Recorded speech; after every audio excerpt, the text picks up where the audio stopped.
Hi, I'm Mike Holman. I'm here with Scott Overholt. If I look a little beat up, it's because Scott worked me out with a kettlebell routine. Scott's a certified kettlebell instructor, really great, a kettlebell genius. He has his own kettlebell studio in Akron, Ohio, and if you have the opportunity to train with him, do so. He can be located at www.scottoverholt.com.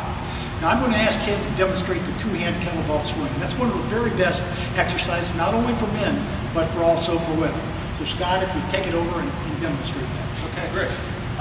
When we do or perform a two-handed swing, the first thing that we want to focus on is the fact that the kettlebell swing is a posterior chain-driven exercise, meaning we're going to use our glutes, we're going to use our hamstrings, and we're going to use our abdominals primarily for this exercise. Common mistakes that people make is they'll want to lift the bell with their shoulders. They'll want to really put an excessive arch into their back to drive the bell. What we want to do is fire our hips into the kettlebell, okay? Our arms basically are just strings holding on to the handle, okay? We want to have some tension in our hands, but we want to focus on using the muscle groups of the hips, the glutes, and the abdominals, okay?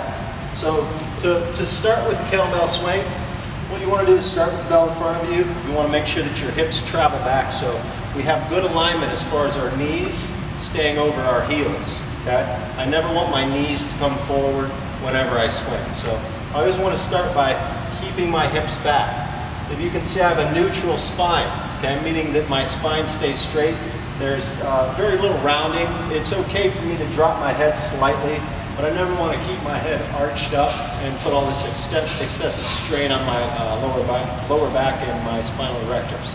Okay, so just in picking the bell up, I want to make sure I have good posture. I want to draw some air in, so I inflate my abdominals and tighten my core and protect my back by inflating my abdominals. I inhale, I exhale. Okay, at this point, I want to pull my shoulders back slightly. Okay, then I want to get my hips moving into the bell slightly. Okay, and again, the swing is generated by me straightening my legs out. Okay, the faster I straighten my legs, the higher the bell will go. Okay, I want to follow the bell with my fists. I always want to keep my fists in line with the ball of the kettlebell. Okay, inhale, exhale, inhale, exhale.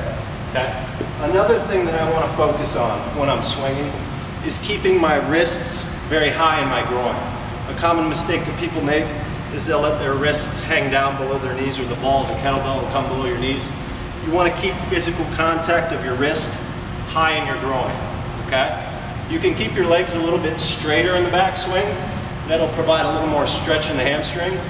Or you can bend the knees. That'll load up the glutes a little bit more, okay? Either way is fine. We just don't want our knees to come forward, okay? So that is some of the basic tips that you want to focus on a two-handed swing.